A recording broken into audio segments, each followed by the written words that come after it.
नमस्कार. ध्रुव IAS मध्ये आपल्या सर्वांचं स्वागत आहे. आजचा आपला 5वा भाग आहे आणि यापूर्वीचे जे 4 भाग झाले त्याच्यामध्ये तुम्ही सर्वांनी ते पूर्णपणे पाहिले, व्यवस्थित पाहिले आणि जो प्रतिसाद दिला त्याच्याबद्दल अगोदर तुमच्या सगळ्यांचे मनापासून आभार. आजच्या भागामध्ये आपण आंतरराष्ट्रीय पातळीवर जे अर्थव्यवस्थांचं वर्गीकरण केलेलं आहे त्याचा विचार करणार आहोत. आता तुम्ही म्हणाल आंतरराष्ट्रीय पातळीवरचं वर्गीकरण आपण अभ्यासलंय सगळं, पण विकास अवस्थांनुसार देशांचं वर्गीकरण केलं गेलेलं आहे. आपण जे म्हणतो विकसित देश कोणते, विकसनशील देश कोणते, तर त्यातही प्रकार पाडलेले दिसतात. मग आपल्याला विकसित देश कोणते आहेत, विकसनशील देश कोणते आहेत, जागतिक बँकेनं त्यांची कोणत्या प्रकारे व्याख्या केलेली आहे, संयुक्त राष्ट्रसंघानं त्यांची कोणत्या प्रकारे व्याख्या केलेली आहे, याचा अभ्यास करायचा आहे. म्हणजे आज आपण या भागामध्ये आंतरराष्ट्रीय पातळीवर जे देशांचं वर्गीकरण केलं जातं त्याचा अभ्यास करणार आहोत आणि हे प्रश्न आपल्याला परीक्षेमध्ये विचारले जातात. मग आपला पहिला मुद्दा आजचा आहे विकास अवस्थांनुसार देशांचं वर्गीकरण.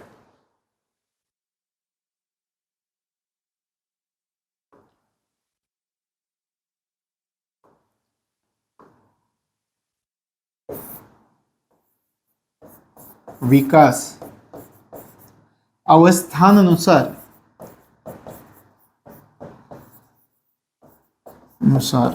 देशांचे केले जाणारे वर्गीकरण.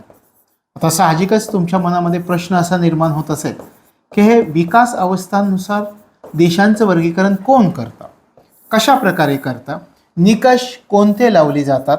साहजिकच अशा प्रकारचे प्रश्न मनामध्ये आले पण पाहिजेत की जेणेकरून आपल्याला त्याच्यामधली उत्तरं जर मिळवता आली तर तो सहजपणे मुद्दा लक्षामध्ये राहतो. तर त्याचाही आपण विचार करूयात. तशा प्रकारे विकास अवस्थांनुसार देशांचं केले जाणारे वर्गीकरण. सुरुवातीला विचार करा, विकास अवस्थांनुसार देशांचं वर्गीकरण कोण करतं. मनामध्ये प्रश्न निर्माण झाला. त्याचं उत्तर आहे की संयुक्त राष्ट्र संघटना, ज्याला आपण युनायटेड नेशन्स असं म्हणतो, तर संयुक्त राष्ट्र संघटना या विकास अवस्थांनुसार देशांचं वर्गीकरण करतात. हे लक्षामध्ये ठेवायचं. कोण करतं? युनो, ज्याला आपण संयुक्त राष्ट्र संघटना असं म्हणतो. संयुक्त राष्ट्र संघटना या नावाने ओळखलं जातं. मग संयुक्त राष्ट्र संघटना विकास अवस्थांनुसार ज्यावेळी देशांचं वर्गीकरण करते ते कोणत्या प्रकारे करते? काही अहवाल प्रदर्शित करते का? जर अहवाल प्रदर्शित करत असेल तर मग त्या अहवालाचं नाव काय? विकास अवस्थांनुसार देशांचं वर्गीकरण आंतरराष्ट्रीय पातळीवर संयुक्त राष्ट्र संघाकडून जाहीर केलं जातं आणि जे जाहीर केलं जातं ते एका अहवालाद्वारे जाहीर केलं जातं. त्या अहवालाचं नाव आहे WESP. WESP या अहवालाद्वारे संयुक्त राष्ट्र संघटना विकास अवस्थांनुसार देशांचं वर्गीकरण करत आहे. आता WESP म्हणजे काय? World economic situation and prospects. आपण या ठिकाणी म्हणूयात वर्ल्ड इकॉनॉमिक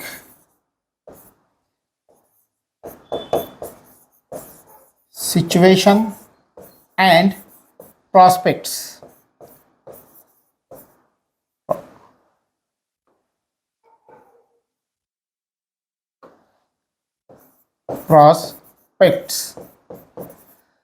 संयुक्त राष्ट्र संघटना विकास अवस्थांनुसार देशांचं वर्गीकरण करेल. कोणत्या अहवालाद्वारे करेल? WESP अहवालाद्वारे करेल. आणि त्या WESP अहवालाचं नाव काय आहे? World economic situation and prospects.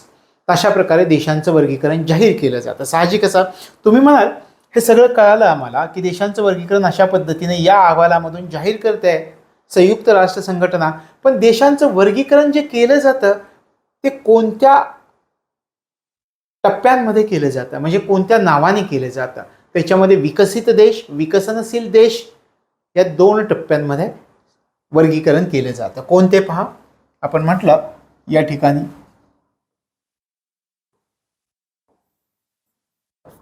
कोणत्या 2 टप्प्यांमध्ये वर्गीकरण होतं? विकसित आणि अविकसित.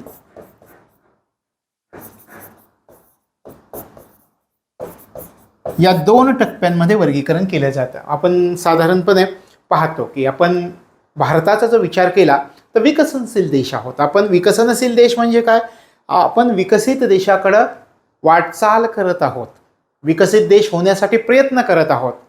आणि प्रत्यक्षामध्ये जे विकसित देश आहेत, अमेरिकेसारखे देश, कॅनडासारखे देश, फ्रान्ससारखे देश, जर्मनीसारखे देश, स्वित्झर्लंडसारखे देश, विकसित देश की ज्यांनी ते टप्पे गाठलेले आहेत. आपण विकसनशील देश आहोत.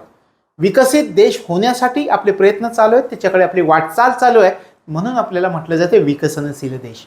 अशा प्रकारे संयुक्त राष्ट्र संघटना जगातली जी राष्ट्र आहेत त्यांना विकसित आणि विकसनशील देश अशा प्रकारे त्यांचं वर्गीकरण 2 गटांमध्ये केले जातं.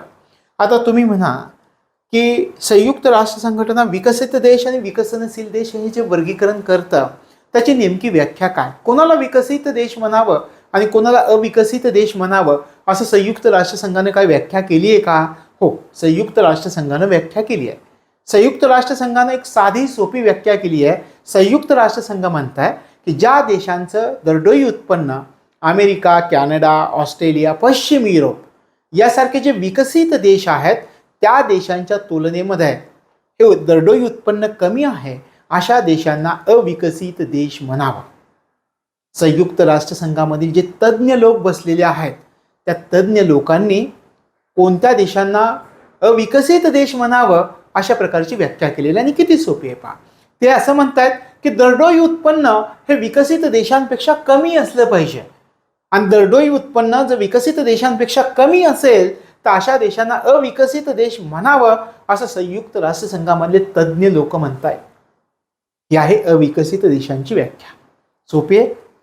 ज्या राष्ट्रांचं दरडोई उत्पन्न अमेरिका, कॅनडा, ऑस्ट्रेलिया, पश्चिम युरोप यासारख्या विकसित देशांच्या तुलनेमध्ये कमी आहे अशा प्रकारे या देशांना अविकसित देश म्हटलं पाहिजे. लक्षात येतं संयुक्त राष्ट्रसंघाने कशा प्रकारे देशांचं वर्गीकरण केलं. किती सोपं आहे पहा. विकसित, अविकसित संयुक्त राष्ट्रसंघाने केला. विकास अवस्थांनुसार देशांचं वर्गीकरण केलंय आणि कोणत्या अहवालामधून जाहीर करते? WESP. WESPचा लॉंग फॉर्म कोणता आहे? World economic situation and prospects. आणि आपण या ठिकाणी म्हटलं की विकसित देश, अविकसित देश कोणाला म्हटलं पाहिजे याचाही आपण उल्लेख केला. विकसित देशांच्या तुलनेमध्ये दरडोई उत्पन्न कमी. आपण या ठिकाणी म्हणूयात विकसित देशांच्या तुलनेमध्ये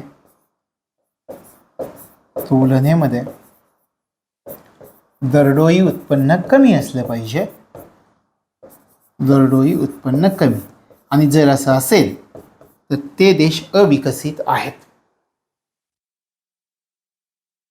लक्षात येतं. तशा प्रकारे संयुक्त राष्ट्रसंघाची व्याख्या आहे. आता आपण थोडंसं पुढे जाऊयात. UNDP बद्दल विचार करा. UNDP हे नाव तुम्ही ऐकलं असेल. United Nations Development Programme. United Nations Development Programme याचा का विचार करतोय? आता या ठिकाणी यांनी सुद्धा देशांचं वर्गीकरण केलं आहे. कोणत्या प्रकारे देशांचं वर्गीकरण केलं जातं? UNDPनं देशांचं वर्गीकरण 4 प्रकारे केलेलं आहे. आता पहिली गोष्ट मी तुम्हाला सांगितलं हे UNDPनं देशांचं वर्गीकरण केलेलं आहे. आपण देशांचं वर्गीकरणच पाहतोय. किती प्रकारे केलेलं आहे देशांचं वर्गीकरण ते सुरुवातीला लक्षात घ्या. 4 प्रकारे देशांचं वर्गीकरण केलेलं दिसतं.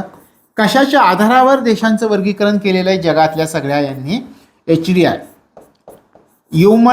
ह्युमन डेव्हलपमेंट इंडेक्स मानवी विकास निर्देशांकाच्या आधारावर. लक्षात आलं. सुरुवातीला मी तुम्हाला सांगितलं संयुक्त राष्ट्र संघटना यांनी देशांचं वर्गीकरण केलं. विकसित देश, अविकसित देश. कोणाला अविकसित देश म्हणावं असं संयुक्त राष्ट्र संघटना म्हणते की विकसित देशांपेक्षा दरडोई उत्पन्न कमी असणाऱ्या देशांना अविकसित देश म्हटलं पाहिजे असं संयुक्त राष्ट्रसंघामधले तज्ज्ञ म्हणतात. आता UNDP United Nations Development Programme देशांचं वर्गीकरण करते. 4 प्रकारे वर्गीकरण करते. कशाच्या आधारावर करते? ह्युमन डेव्हलपमेंट इंडेक्स म्हणजे मानवी विकास निर्देशांक याच्या आधारावर. मानवी विकास निर्देशांक. आता तुम्हाला मी 2 प्रश्न विचारतो की सहजपणे आपण जे आता अभ्यासले त्याच्याबद्दल विचार करा. संयुक्त राष्ट्र संघटना जगातल्या देशांचं वर्गीकरण कशाच्या आधारावर करते? आणि दुसरं, UNDP जगातल्या देशांचं वर्गीकरण कशाच्या आधारावर करते? संयुक्त राष्ट्र संघटना युनो कशाच्या आधारावर वर्गीकरण करते? दरडोई उत्पन्न, पर कॅपिटा इन्कम, दरडोई उत्पन्न याच्या आधारावर करते. UNDP कशाच्या आधारावरती करते वर्गीकरण जगातल्या देशांचं? तुम्हाला विचारलं. HDI मानवी विकास निर्देशांक, ह्युमन डेव्हलपमेंट इंडेक्स. लक्षात आलं? हे लक्षात ठेवायचं सर्वात. कशाच्या आधारावर? दरडोई उत्पन्नाच्या आधारावर करेल. UNDP HDIच्या मानवी विकास निर्देशांकाच्या आधारावरती, मानवी विकास किती झालेला आहे त्याच्या आधारावरती. लक्षात आलं? आता या ठिकाणी आपल्या मूळ मुद्द्यावरती येऊयात. UNDP देशांचं वर्गीकरण 4 प्रकारे आणि मानवी विकास निर्देशांकाच्या आधारावर करते. आता विचार करा, UNDP जी देशांचं वर्गीकरण 4 प्रकारे करते ते 4 प्रकार कोणते? त्याच्यामध्ये 4 प्रकार येतात. एक, अतिउच्च विकसित असणारे देश, सर्वात वरच्या स्टेपला गेलेले देश ज्याला आपण म्हणूयात की अतिउच्च विकसित असणारे देश. त्याच्याखाली उच्च विकसित असणारे देश, त्यानंतर मध्यम विकसित देश आणि अल्प विकसित देश. अशा 4 प्रकारे UNDP जगातल्या देशांचं वर्गीकरण करत आहे. लक्षात आलं? सुरुवातीला आपण म्हटलं 4 प्रकारे वर्गीकरण करेल, मानवी विकास निर्देशांकाच्या आधारावर वर्गीकरण करेल. आणि आता ते 4 प्रकार कोणते ते आपण पाहूया.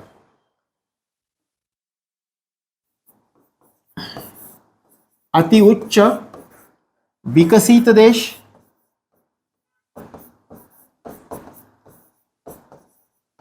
उच्च विकसित देश,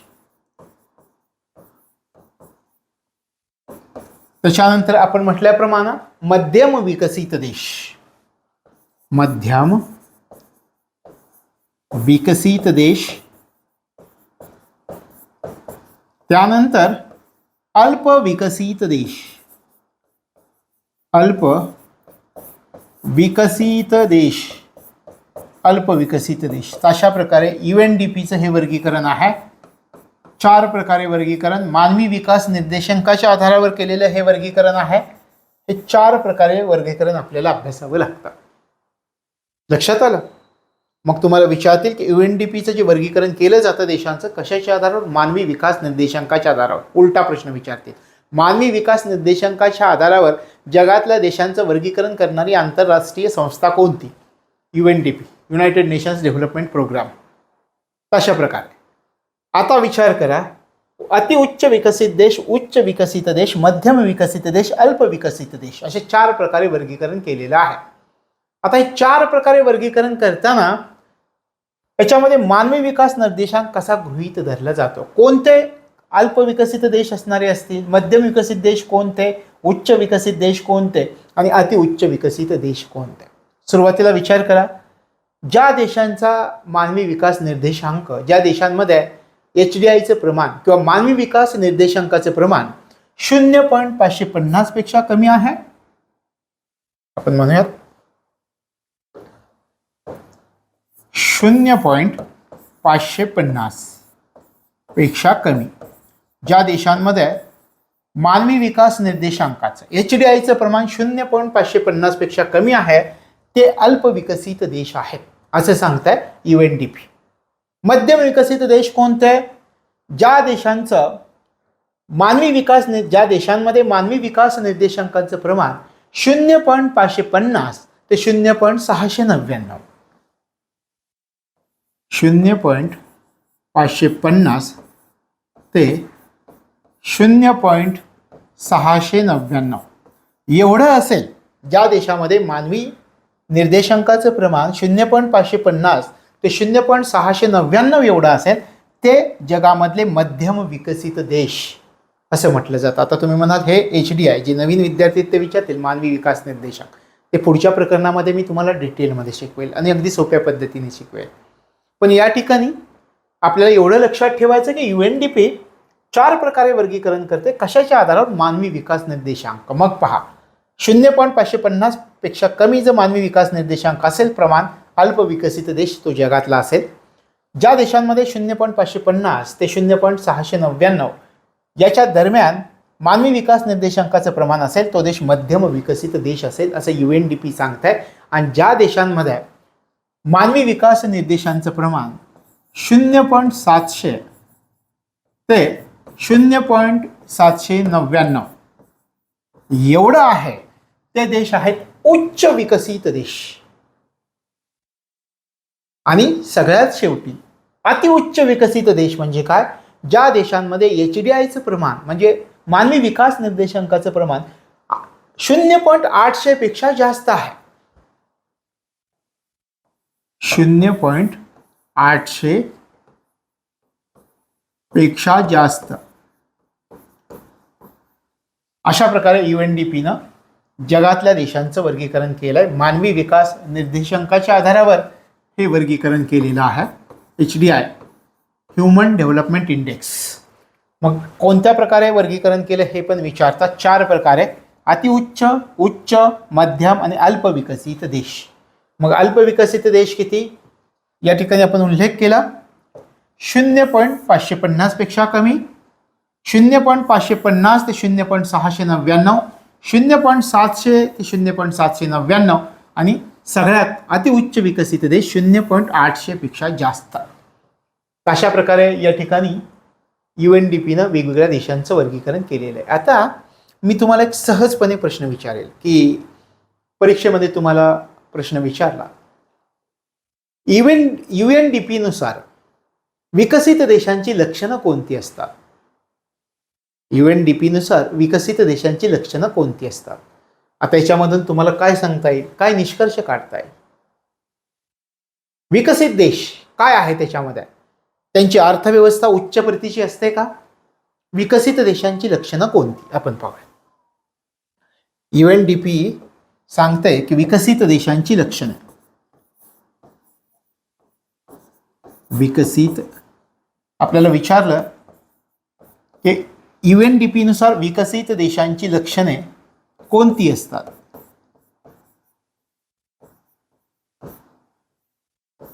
विकसित देशांची लक्षणं. पहिली गोष्ट विचार करा, अमेरिका, भारत कुठे आपण कमी पडतोय? अजूनही अमेरिके इतकं उत्पन्न आपल्याला नाहीये.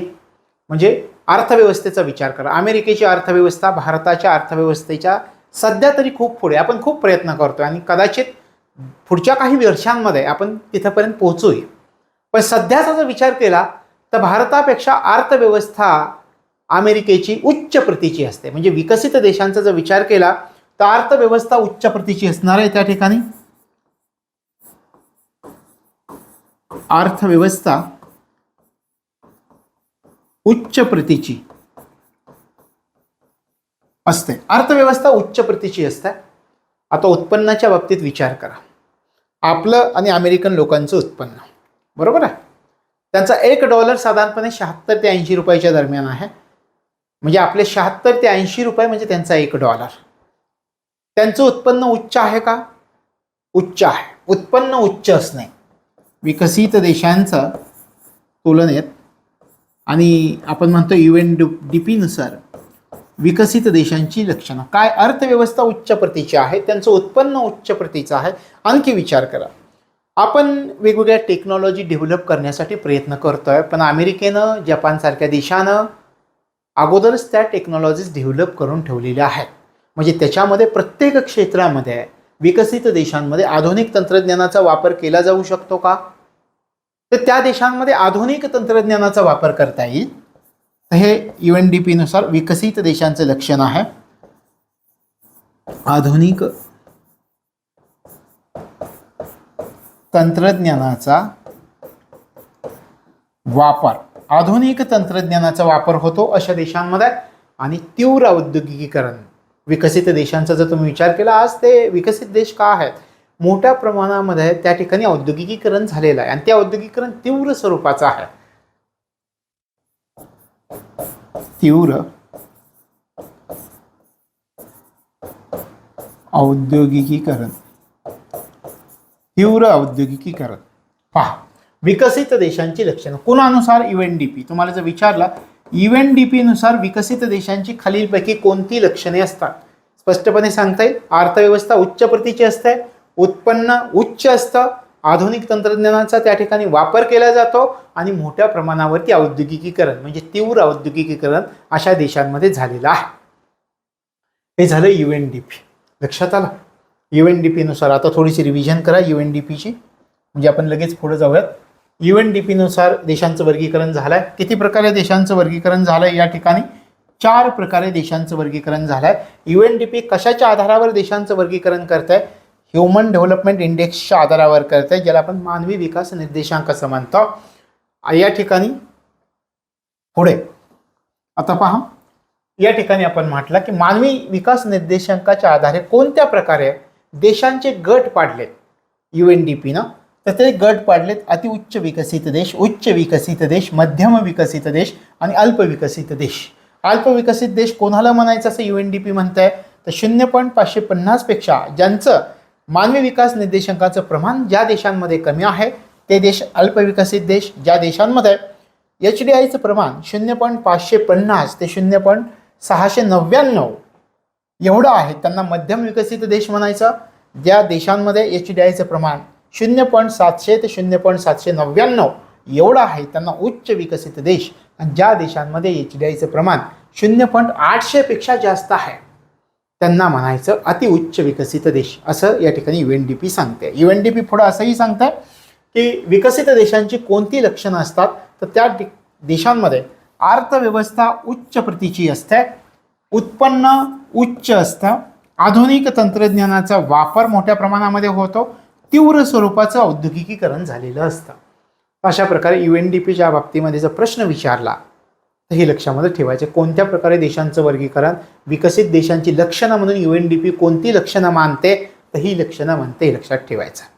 लक्षात राहील? ठीक आहे, आता आपण पुढे जाऊया. वर्ल्ड बँकेचा विचार करूयात. संयुक्त राष्ट्रसंघाची जी वर्ल्ड बँक आहे त्या वर्ल्ड बँकेनं सुद्धा देशांचं वर्गीकरण केलेलं आहे.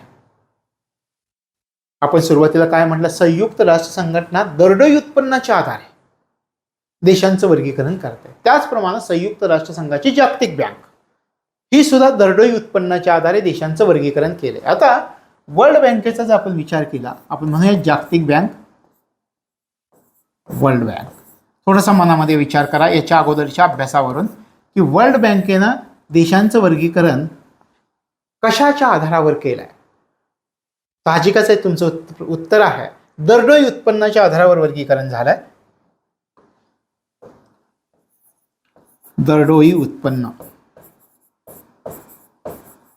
याच्या आधारावर वर्गीकरण झालं. साहजिकच आहे. किती प्रकारे वर्गीकरण केलेलं आहे? जागतिक बँकेनं जगामधील जे देश आहेत त्या देशांचं वर्गीकरण किती प्रकारे केलेलं आहे? किती प्रकारे वर्गीकरण झालेलं आहे? या ठिकाणी सुद्धा 4 प्रकारे वर्गीकरण झालेलं आपल्याला दिसून येतं. 4 प्रकारे वर्गीकरण. कशाच्या आधारावर? दरडोई उत्पन्नाच्या आधारावर. किती प्रकारे वर्गीकरण? 4 प्रकारे वर्गीकरण झालेलं आहे. आता विचार करा ते 4 प्रकार कोणते ते आपल्यासाठी महत्त्वाचे आहेत. त्याच्यामध्ये आपल्याला सांगता येतात उच्च उत्पन्न गट, या ठिकाणी उच्च उत्पन्न गट. त्याच्यानंतर उच्च मध्यम कमी उत्पन्न गट, उच्च मध्यम कमी उत्पन्न गट हे दरडोई उत्पन्नाच्या आधारावर आहे म्हणून आपण या ठिकाणी उच्च उत्पन्न गट, उच्च मध्यम कमी उत्पन्न गट. त्यानंतर तिसरा येतो कमी मध्यम उत्पन्न गट, कमी मध्यम उत्पन्न गट. आणि शेवटचा आहे अल्प उत्पन्न गट. अल्प उत्पन्न गट. लक्षात आलं? जागतिक बँक कशाच्या आधारावर जगातल्या देशांचं वर्गीकरण करते? दरडोई उत्पन्नाच्या आधारावर. एकूण लोकसंख्येला राष्ट्रीय उत्पन्नाने भागलं की दरडोई उत्पन्न. लक्षात येतं. दरडोई उत्पन्न 4 प्रकार आहे. आपण म्हणतोय की वर्ल्ड बँक 4 प्रकारे देशांचं वर्गीकरण करते. 4 प्रकारे. कोणत्या 4 प्रकारे वर्गीकरण करते पहा. उच्च उत्पन्न गट, कमी मध्यम उत्पन्न गट, उच्च मध्यम उत्पन्न गट, त्यानंतर कमी मध्यम उत्पन्न गट आणि अल्प उत्पन्न गट. या 4 गटांमध्ये कोणकोणते पहा. उच्च उत्पन्न गट, उच्च मध्यम उत्पन्न गट, कमी मध्यम उत्पन्न गट आणि अल्प उत्पन्न गट. आपण आता हे पुढच्या पेजवरती घेऊयात. चांगल्या प्रकारे समजावून घेता येईल आपल्याला आणि त्याची तुलनाही मागे ज्या प्रकारे केलेलं आहे त्या प्रकारे आपल्याला करता येईल. कोणकोणते आहेत पुन्हा एकदा सांगतो. उच्च उत्पन्न गट, त्याच्यानंतर उच्च मध्यम उत्पन्न गट, उच्च मध्यम उत्पन्न गट, कमी मध्यम उत्पन्न गट, कमी मध्यम उत्पन्न गट आणि यापैकी 4 गटापैकी एका गटामध्ये भारताचा समावेश होतो. आपल्याला विचारतात की भारताचा समावेश कोणत्या गटामध्ये होईल असं विचारतात. अल्प उत्पन्न गट. अल्प उत्पन्न गट. आता याचा विचार करा. किती उत्पन्न असलं पाहिजे दरडोई उत्पन्न. सध्याचे निकष काय आहेत तर संयुक्त राष्ट्रसंघाची जागतिक बँक आहे देशांचं वर्गीकरण केलेलं आहे आणि हे देशांचं वर्गीकरण जे केलं आहे ते दरडोई उत्पन्नाच्या आधारावरती हे वर्गीकरण आपल्याला केलेलं दिसून येतं. सुरुवातीला विचार करा. उच्च उत्पन्न गट, उच्च मध्यम उत्पन्न गट, कमी मध्यम उत्पन्न गट आणि अल्प उत्पन्न गट म्हणजे काय. एक लक्षात ठेवायचं. अल्प उत्पन्न गट म्हणजे जागतिक बँक काय सांगते की ज्यांचं उत्पन्न $1085 पेक्षा कमी आहे त्यांना अल्प उत्पन्न गट. $185 दरडोई उत्पन्नापेक्षा कमी असलं पाहिजे. $1085 पेक्षा कमी दरडोई उत्पन्न पेक्षा कमी हे असेल, याच्यापेक्षा कमी असेल दरडोई उत्पन्न एखाद्या देशाचं $1085 पेक्षा कमी असेल तर त्या देशाला अल्प उत्पन्न गटातील देश असं म्हणायचं. कमी मध्यम उत्पन्न गटातील देश म्हणजे कोणते देश. $1086 ते $4255 एवढं दरडोई उत्पन्न एखाद्या देशाचं असेल याच्या दरम्यान एवढा तर त्या देशांना कमी मध्यम उत्पन्न गटातील देश असं म्हणायचं. पहा 1086 ते $4255. आता उच्च मध्यम उत्पन्न गट या गटामधील देशांचा जर तुम्ही विचार केला तर $4256 पासून पुढे असणार आहे. 4256. आता या ठिकाणी $10,000 पेक्षा जास्त आकडा जातो. $13,205 एवढं दरडोई उत्पन्न एखाद्या देशाचं असेल तर त्याला उच्च मध्यम उत्पन्न गटातील देश असं म्हटलं जातं. लक्षात आलं. तशा प्रकारे या ठिकाणी आणि उच्च उत्पन्न गट याचा जर विचार केला तर ज्या देशांचं उत्पन्न म्हणजे दरडोई उत्पन्न $13,205 पेक्षा जास्त आहे. $13,205 पेक्षा जास्त या देशांना काय म्हटलं जातं उच्च उत्पन्न गटामधील देश. तशा प्रकारे संयुक्त राष्ट्रसंघाच्या जागतिक बँकेनं कोणत्या प्रकारे वर्गीकरण केलेलं आहे जगातल्या देशांचं तर या प्रकारे उच्च उत्पन्न गट, उच्च मध्यम उत्पन्न गट, कमी मध्यम उत्पन्न गट, अल्प उत्पन्न गट. लक्षात येत आहे.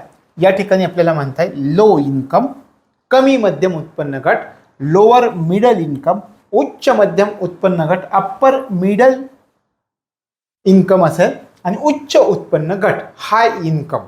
अशा प्रकारे 4 गट आपल्याला या ठिकाणी संयुक्त राष्ट्र संघटनेच्या जागतिक बँकेने पाडलेले आहेत. मग त्यांची कोणत्या प्रकारे निकष लावलेत ते पहा, हे आपल्यासाठी महत्त्वाचं आहे. आता भारताचा विचार करा. भारताचं किती डॉलर्स आहे याचा जर तुम्ही विचार केला, भारताचं दरडोई उत्पन्न $2,170 आहे. आपण म्हणूयात भारत दरडोई उत्पन्न भारताचं $2170 आहे. आता विचार करा यातल्या कोणत्या गटामध्ये भारत बसतो? कोणत्या गटामध्ये बसेल? कमी मध्यम उत्पन्न गट हे आपल्याला विचारतात. भारत कोणत्या गटामध्ये आहे? कोणत्या गटामध्ये आहे?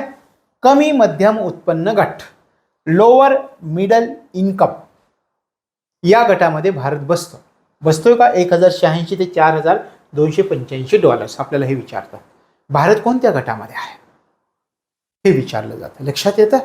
अशा प्रकारे हे जर तुम्ही विचार केला तर लक्षामध्ये ठेवायचा, संयुक्त राष्ट्र संघटनेची जागतिक बँक आहे त्यांनी कोणत्या प्रकारे जगातील देशांचं वर्गीकरण केलेलं आहे? तर 4 प्रकारे आपल्याला दिसून येतं. UNDPने ज्या पद्धतीने केलेलं होतं मानवी विकास निर्देशांकाच्या आधारावर, तसं संयुक्त राष्ट्र संघटनेची जागतिक बँक दरडोई उत्पन्नाच्या आधारावरती करताय. मग तिनंही 4 गट पाडलेत: उच्च उत्पन्न, उच्च मध्यम उत्पन्न, कमी मध्यम, अल्प उत्पन्न. एकदा लक्षात ठेवा, अल्प उत्पन्न $1085 पेक्षा कमी, कमी मध्यम उत्पन्न गट 1086 ते $4255, उच्च मध्यम उत्पन्न गट 4256 ते $13205 आणि उच्च उत्पन्न गट $13205 पेक्षा जास्त. लक्षात येतं? अशा प्रकारे जगातल्या देशांचं वर्गीकरण केलं जातं. आता यानंतर मी थोडेसे परीक्षेच्या दृष्टिकोनातून काही प्रश्न तुम्हाला विचारेल आणि एक आपण घेऊयात. WTO जागतिक व्यापारी संघटना, वर्ल्ड ट्रेड ऑर्गनायझेशन, यालाच आपण जागतिक व्यापार संघटना असं म्हणतो. वर्ल्ड ट्रेड ऑर्गनायझेशन हे सगळ्यांनी देशांचं वर्गीकरण केलेलं आपल्याला दिसून येते. कोणी कोणी केलं आहे? जागतिक बँकेने केलं आहे, UNDPने केलं आहे. UNDP म्हणते आम्ही वर्गीकरण करणार HDIच्या आधारावर, ह्युमन डेव्हलपमेंट इंडेक्स, मानवी विकास निर्देशांकाच्या आधारावर. जगातल्या देशांचे 4 गट पाडले. संयुक्त राष्ट्र संघटनेच्या जागतिक बँकेनं सुद्धा जगातल्या देशांचे 4 गट पाडले. संयुक्त राष्ट्र संघटनेच्या तज्ज्ञांनी व्याख्या सुद्धा केली की कोणाला विकसनशील देश किंवा अविकसित देश म्हणावं, त्याची व्याख्या सुद्धा केली आहे. मग आता जागतिक व्यापार संघटनेनं अशी काही व्याख्या केली आहे का की कोणत्या देशाला विकसित देश म्हणायचं, कोणत्या देशाला विकसनशील देश म्हणायचं? थोडासा विचार करा. कोणी कोणी व्याख्या केल्यात? UNDP, जागतिक बँक. मग तुम्हाला जर विचारलं की जागतिक व्यापार संघटनेनं जगातल्या देशांचं वर्गीकरण विकसित देश आणि विकसनशील देश अशा 2 प्रकारे केलेलं आहे का? या ठिकाणी वर्ल्ड ट्रेड ऑर्गनायझेशन, जागतिक व्यापार संघटना अशा प्रकारे वर्गीकरण करते का? लक्षात येतं? अशा प्रकारे विचार करा. पहिली गोष्ट जागतिक व्यापार संघटनेच्या बाबतीत लक्षात ठेवायचं, विकसित देश, विकसनशील देश. आपण या ठिकाणी घेऊयात. आपण जे वर्गीकरण पाहतो,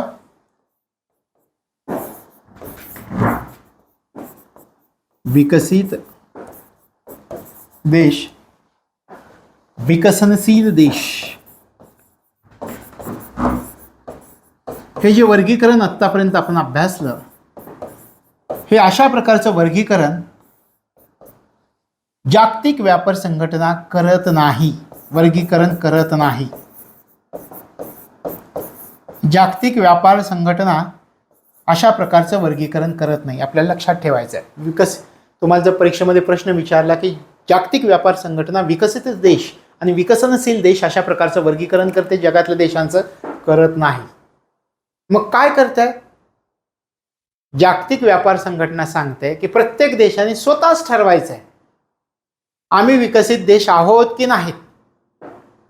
हे त्या त्या देशावर सोडून दिलंय जागतिक व्यापार संघटनेनं. जागतिक व्यापार संघटना स्वतः ठरवत नाही एखादा देश विकसित देश आहे अथवा नाही. हे जागतिक व्यापार संघटनेद्वारे ठरवलं जात नाही, तर त्या प्रत्येक देशाने स्वतः ठरवायचं आहे की आपण विकसित देश आहोत अथवा नाही. अशा प्रकारे जागतिक व्यापार संघटना ही विकसित देश, विकसनशील देश अशा प्रकारचं वर्गीकरण करत नाही, हे लक्षामध्ये ठेवायचं. यानंतर आपण विकसित देश आणि अविकसित देश यांच्याबद्दल काही अर्थतज्ञांनी व्यक्त केलेली मतं पाहूयात. कोणाला विकसित देश म्हटलं पाहिजे आणि कोणाला अविकसित देश म्हटलं पाहिजे. त्याच्यामध्ये सुरुवातीला आपण रॅग्नर नर्क्से यांचं नाव घेऊयात. नाव काय आहे पहा, हे महत्त्वाचे अर्थतज्ञ आहेत. रॅग्नर नर्क्से ह्यांनी एक थिअरी मांडलेली होती ज्याला बॅलन्स्ड ग्रोथ थिअरी या नावाने ओळखलं जातं. हे लक्षात ठेवायचं. ती थिअरी लक्षात ठेवायची विचारतील. कोणता सिद्धांत मांडला होता? Balance growth theory. Balanced growth theory हा सिद्धांत मांडला. आपल्याला विचारतील की बॅलन्स ग्रोथ थिअरी मांडणारे अर्थतज्ञ कोण होते? रॅग्नर नाक्स आहे. आता सुरुवातीला आपण म्हटलं, हा अर्थतज्ञ म्हणतो की अविकसित देश म्हणजे काय याच्याविषयी व्याख्या यांनी सांगितलेली आहे. त्यांनी कशाबद्दल व्याख्या सांगितली पहा. अविकसित देश कोणाला म्हणायचं? अविकसित देश. याच्याबद्दल रॅग्नर नक्से यांनी व्याख्या केलेली. आपल्याला विचारतील कशाबद्दल व्याख्या केली? अविकसित देशाबद्दल व्याख्या केली. काय म्हणतायत? रॅग्नर नक्से म्हणतात अविकसित देश म्हणजे अशा प्रकारचे देश असतात ज्या देशामध्ये लोकसंख्या मोठ्या प्रमाणामध्ये असते आणि लोकसंख्या आणि नैसर्गिक स्रोत यांच्या तुलनेमध्ये भांडवलाची कमतरता असते. काय म्हणताय पहा. रॅग्नर नक्से काय म्हणतात? लोकसंख्या आणि नैसर्गिक स्रोत मोठ्या प्रमाणामध्ये असतात. लोकसंख्या आणि नैसर्गिक स्रोत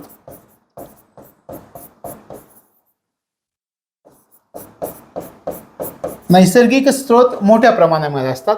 पण या दोघांच्या तुलनेमध्ये लोकसंख्या आणि नैसर्गिक स्रोत यांच्या तुलनेमध्ये भांडवलाची कमतरता मोठ्या प्रमाणामध्ये दिसून येते.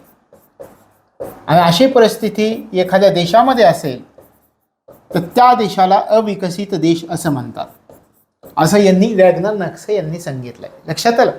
उदाहरणार्थ विचार करा, आपण स्वातंत्र्य मिळालं 15 ऑगस्ट 1947ला. त्यावेळी देशासमोर अनेक आव्हानं होती. देशासमोरच्या आव्हानं विचार केला तर ज्या प्रदेशांमध्ये मोठ्या प्रमाणावरती पिकं येत होती तो सुपीक प्रदेश पाकिस्तानमध्ये गेला होता, कारखाने भारतामध्ये राहिले होते. आपल्या देशासमोर अन्नधान्याची समस्या निर्माण झाली होती, टंचाई निर्माण झाली होती, भाववाढ मोठ्या प्रमाणावरती निर्माण झालेली होती. या सगळ्या समस्या दूर करायच्या होत्या. आणि भारताच्या दृष्टिकोनातून त्यावेळीही विचार केला तर लोकसंख्या मोठ्या प्रमाणामध्ये होती, भारत मोठा देश आहे, त्याच्यामध्ये नैसर्गिक स्रोत मोठ्या प्रमाणामध्ये होते. पण हे सगळं आता विकसित करण्यासाठी, या नैसर्गिक स्रोतांचा वापर करण्यासाठी आपल्याला भांडवलाची गरज होती. भांडवल नव्हतं. एखादा देश प्राथमिक अवस्थेत असतो त्यावेळी त्या देशाकडं लोकसंख्या असते, नैसर्गिक स्रोत असतात, पण हे दोन्ही विकसित करण्यासाठी भांडवलाची कमतरता असते, पैसेच नसतात. लक्षात आलं? तशा प्रकारे जर परिस्थिती असेल तर त्या देशाला अविकसित देश म्हटलं पाहिजे असं रॅग्नर नक्से म्हणतात. लक्षात आलं? एखादा देश ज्याच्याकडे लोकसंख्या आहे, नैसर्गिक स्रोत आहेत, पण त्याच्या तुलनेमध्ये भांडवलाची कमतरता आहे आणि असा देश जर असेल तर त्याला अविकसित देश म्हणायचा असं रॅग्नर नक्से म्हणतात. मग या ठिकाणी त्यांनी जो थिअरी मांडली, बॅलन्स्ड ग्रोथ थिअरी, तर हे लक्षात ठेवायचं. कोणी मांडली आणि अविकसित देशाची व्याख्या काय केली हे लक्षात ठेवायचं. आणखी एक अर्थतज्ञ होते ज्यांचं नाव होतं जेकब वायनर.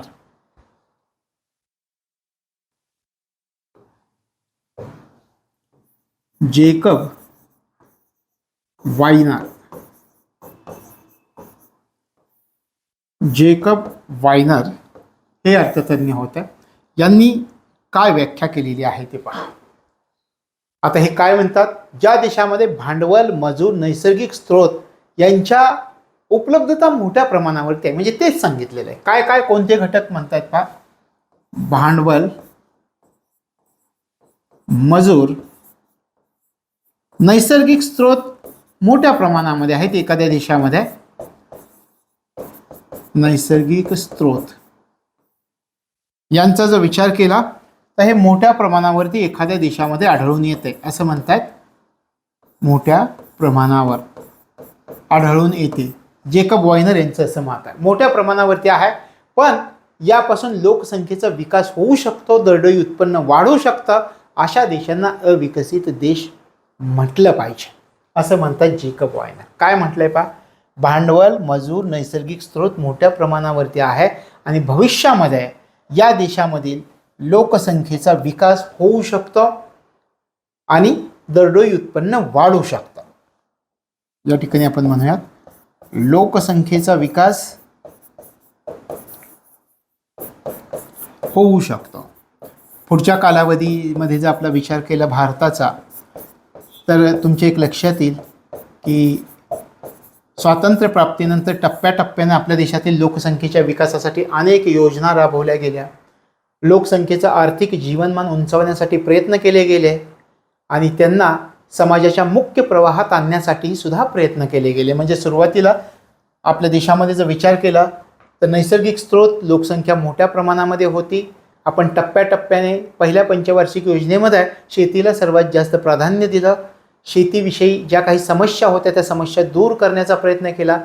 दुसऱ्या टप्प्यामध्ये, दुसऱ्या पंचवार्षिक योजनेमध्ये आपण औद्योगिकीकरणावरती भर दिला. म्हणजे हळूहळू आपल्याकडे भांडवल निर्माण व्हायला लागलं आणि हे भांडवल, मजूर आणि नैसर्गिक स्रोत या दोन्ही गोष्टी हळूहळू वाढायला लागल्या आणि त्याच्या माध्यमातून आपल्या देशातील लोकसंख्येचा विकास व्हायला सुरुवात झाला.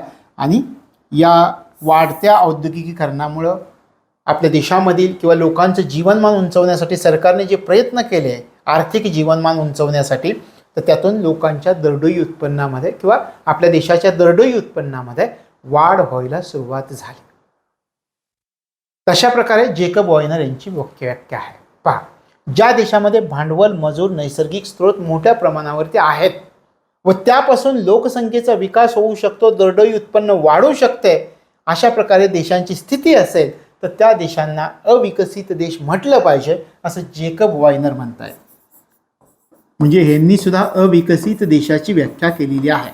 अविकसित देश. तर अशा प्रकारे जगाच्या पातळीवर देशांचं वर्गीकरण केलं जातं, हे लक्षामध्ये ठेवायचं. आता तुम्हाला परीक्षेमध्ये एक प्रश्न विचारला, हे आपण अभ्यासलं की मतंसुद्धा अभ्यासली अर्थतज्ञांची. तुम्हाला परीक्षेमध्ये असा प्रश्न विचारला की आधुनिक विचारसरणीनुसार अविकसित देशांची लक्षणं कोणती असतात. प्रश्न काय विचारलाय पहा. आधुनिक विचारसरणीनुसार आता जे तुम्ही अभ्यासलंय त्याच्यावरून निष्कर्ष काढायचा आहे. आधुनिक विचारसरणीनुसार अविकसित देशांची लक्षणं कोणती. अविकसित देशांची लक्षणे कोणती आहेत सांगा. विचार करा, सोपे आहेत एकदम. आपण काय म्हटलेलं होतं, कोणाला अविकसित देश म्हटलं पाहिजे, जागतिक बँकेनं काय व्याख्या केली आहे, UNDPनं काय व्याख्या केलेली आहे, त्याच्या आधारे तुम्हाला हे सोडवायचं आहे. जागतिक बँक काय म्हणतंय, अविकसित देश $1085 कमी उत्पन्न, डॉलर्सपेक्षा कमी उत्पन्न असणारे देश म्हणजे अविकसित देश, म्हणजे आधुनिक विचारसरणीनुसार. त्याच्यानंतर UNDP काय म्हणते, किती मानव विकास निर्देशांक असला पाहिजे, HDIचं प्रमाण किती असलं पाहिजे, 0.550 पेक्षा कमी, 50 पेक्षा कमी HDI, कमी HDI. अजून औद्योगिक क्षेत्र अविकसित असलं पाहिजे. औद्योगिक क्षेत्राचा विकास झालेला नसेल, क्षेत्र अविकसित, असा जर प्रश्न आला, आधुनिक विचारसरणीनुसार अविकसित देशांची लक्षणे कोणती सांगता येतील, तर ही सांगता येतील. आणि आपण आणखी काय म्हटलं होतं, विकसित देशांचं लक्षण उच्च राहणीमान, म्हणजे या ठिकाणी कमी प्रतीचं राहणीमान असलं पाहिजे, कमी प्रतीचं राहणीमान. दोन्ही प्रकारे विचार करायचा आहे. आधुनिक विचारसरणीनुसार विकसित देशांची लक्षणं कोणती, आधुनिक विचारसरणीनुसार अविकसित देशांची लक्षणं कोणती. अशा प्रकारे दोन्ही प्रकारे आपल्याला प्रश्न विचारले जाईल. तर विकसित देशांची लक्षणं जर विचारली तर ही लक्षणं आपल्याला सांगावी लागतात. लक्षात येतं. तशा प्रकारे आपण अभ्यासलं, अविकसित अर्थव्यवस्था जर एखाद्या देशाची असेल तर त्या ठिकाणी दरडोई उत्पन्न कमी असेल, औद्योगिकीकरण कमी झालेलं असेल, त्या देशामध्ये शहरीकरणाचं प्रमाण कमी झालेलं असेल, त्या देशांमध्ये मोठ्या प्रमाणामध्ये लोकसंख्या आहे, म्हणजे वाढता जन्मदर असणार आहे. तशा प्रकारे या अवस्था सांगितल्या जातात. आणि हे सगळं दूर करण्यासाठी जी राष्ट्र सातत्याने प्रयत्नरत असतात अशा देशांना अविकसित किंवा विकसनशील देश म्हटलं जातं. लक्षात येतं. अशा प्रकारे आपल्याला आधुनिक विचारसरणीनुसार विकसित किंवा अविकसित देशांची लक्षणं विचारतात, ती लक्षणं आपल्याला सांगता आली पाहिजे. तर आजचा आपला भाग होता. याच्यामध्ये आपण काय शिकलो की UNDPनं जगात मधले जे वेगवेगळे देश आहेत त्या देशांचं वर्गीकरण कोणत्या प्रकारे केलं आहे? मानवी विकास निर्देशांकाच्या आधारे. जागतिक बँकेनं जगातील देशांचं वर्गीकरण कोणत्या प्रकारे केलं आहे? दरडोई उत्पन्नाच्या आधारे. संयुक्त राष्ट्रसंघानं काय व्याख्या केलेली आहे अविकसित देशांची? अविकसित देश कोणाला म्हणावं याची व्याख्या संयुक्त राष्ट्रसंघाची महत्त्वाची ठरते. विकसित देशांपेक्षा दरडोई उत्पन्न कमी असणाऱ्या देशांना विकसनशील किंवा अविकसित देश म्हणावं असं संयुक्त राष्ट्रसंघातले तज्ज्ञ म्हणतात. जेकब वायनर, रॅग्नर, नक्से यांनी अविकसित देशांबद्दल केलेल्या व्याख्या आपण समजावून घेतल्या. म्हणजे या ठिकाणी जगाच्या पातळीवर वेगवेगळ्या देशांचं वर्गीकरण कोणत्या प्रकारे केलं जातं? UNDP किती प्रकारे करते? 4 प्रकारे करेल.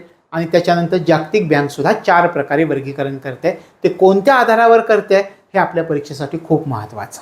आणि त्याच्यामध्ये भारत कोणत्या ठिकाणी आहे, कोणत्या गटामध्ये येतो, हे आपल्याला याच्यावरती प्रश्न विचारले गेलेले आहेत, विचारले जातात.